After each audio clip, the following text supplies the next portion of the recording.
Hello and welcome to another motorcycling video. One of the disadvantages of owning a Spider is finding people to work on them. There are two motorcycle dealers in my town, but I don't think they're very keen to work on Spiders because they don't know much about them. They don't want to, tinker with something they don't know much about and likely possibly cause damage or something. So, cut a long story short, I had to get my bike serviced recently, and I had to drive to the dealer, which was 200 kilometres away. So this next few clips that I'm going to use are part of the return journey from Penrith in the western suburbs of Sydney, the foothills of the Blue Mountains, back to Goulburn. I thought what I'd try and do very quickly here in this first video is explain a little bit about demerit points, and I'm doing this because I recorded this video on Wednesday the 24th of April 2024, and as I was driving up, those illuminated signs that you see on the highway were all saying that double demerit points started from midnight and they continued through until the 28th of April, which is of course today's Sunday, when I'm recording the audio. So what happens in Australia is that we have a system of graded or graduated licences, from a learner's permit through to a red provisional licence, which I think you hold for 1 year, and there are restrictions on when you can drive your car and what type of car you can drive and how many people can be in your car when you're on the red P, as we call it.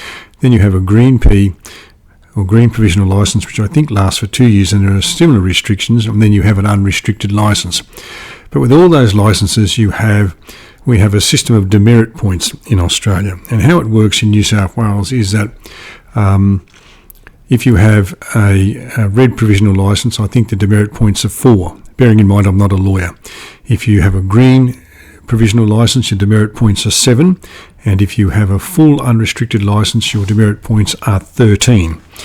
And what happens is you start with a clean slate, so nobody has any points, and every time you commit a driving offence, there will be a financial penalty. In other words, you'll be fined, but there will also be some demerit points then attached to your licence.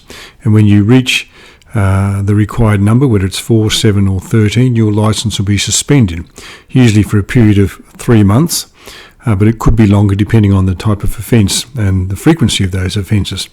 With drink driving and driving while affected by drugs, the suspensions will always be much longer, and you will also have to attend a driver training course. And in the case of drink driving, you'll have to have an interlock device fitted to your car, which is basically like a breathalyzer, and won't allow your car to start if you have more than the prescribed content of alcohol in your blood, which, if you've been suspended from driving while under the influence of alcohol, the prescribed content is 0. So if you've had a drink and you get in your car and you blow the machine, and you have to do that before the car will start, and it registers any alcohol, the car won't start. But so the graduated licence system means that, as I said, there are a certain number of demerit points you can attach. You can be attached to your licence before it is suspended. During holiday periods and long weekends and things like that, there are always double demerit points. And the reason there were double demerit points this time is because the day after Wednesday, obviously Thursday, the day that I rode to get the bike serviced, the next day was Thursday, the 25th of April, which is a public holiday in Australia for Anzac Day. It was assumed that most people would take Friday off work and make it a 4-day weekend with the Saturday and Sunday following, and of course it was also the end of the school holidays. So what happens then is that if you commit a driving offence that might otherwise earn you 2 demerit points, it's now worth 4 demerit points. So I think, for example, driving between 0 and 10 kilometres over the speed limit might be a 1 demerit point offence, or it's possibly 2, but the offence would now be doubled. The offences for which you are most likely to be awarded, if you like, if that's the right term, the double demerit points are speeding, failure to wear a seatbelt or a helmet if you're a motorcyclist, driving under the influence of drugs or alcohol, or mobile phone usage. Now, I suppose it's pretty easy to say, if you don't speed, if you wear your seatbelt, and I wonder why anyone wouldn't wear one.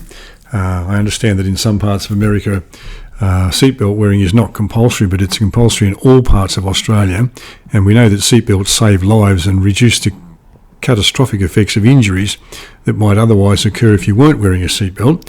And we also know that wearing a helmet, whilst it's optional in some parts of the United States, is or does dramatically reduce the extent of a head injury that you might suffer in a motorcycle accident. And whilst if you are injured in a motorcycle accident and you lose some skin or you get some abrasions or maybe even broke a bone or two, those bones will probably heal. But if you hit your head and have a brain injury, it's one of those things that you're unlikely to recover from. So if you fail to wear your seatbelt or your helmet, if you speed, if you are under the influence of drugs or alcohol, or if you use your mobile phone without it being in a hands-free cradle of some sort, you will be subject to the normal penalties, which is a fine, and then you will earn the double demerits for that offence.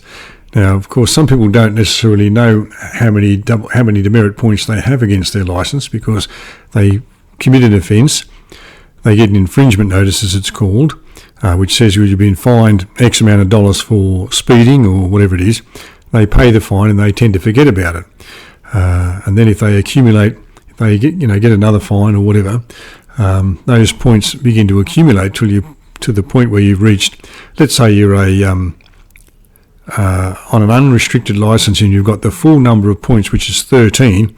Suddenly you find yourself on 11 or 12. In some states they have a golden point rule which says, well, if you're on 1 point, you've only got 1 demerit point left to lose, you can continue to drive, but you have to promise to be of good behaviour and good driving behaviour for 12 months.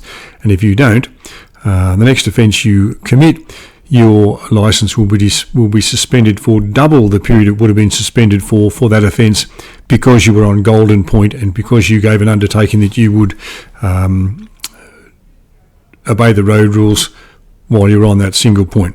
So that's a very brief explanation of how demerit points work and how the licensing system works. Thanks for watching. I hope you enjoyed the scenery, and I will be talking to you again in the next video, which will be me continuing my journey from Penrith to Gold.